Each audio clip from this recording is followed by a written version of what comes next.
Hello नमस्कार, नाम हर हर महादेव। कैसे हो आप लोग? आज की ब्लॉग में कुछ खास होने वाला है, ऐसी ब्लॉग में बने रहे आप लोग को कुछ खास वीडियो दिखाएंगे। आज देख सकते हैं इधर आज हमारे लाडली परी का बर्थडे है। धूप से नहीं दिख रहा होगा। आज हम इस रूम को डेकोरेशन करेंगे बेटी को बर्थडे मनाने के लिए।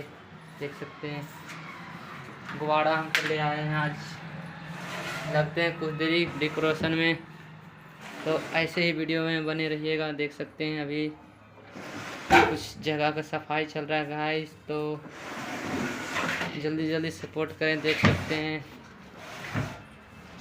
सभी काम पे लग गए हैं, स्टार्ट हो गए हैं। तो ऐसे ही वीडियो में बने रहिएगा जब तक कि लेते हैं अलविदा। और वीडियो का अगर कंटिन्यूड आप लोगों का वीडियो दिखाएंगे बर्थडे तक, केक कटने तक।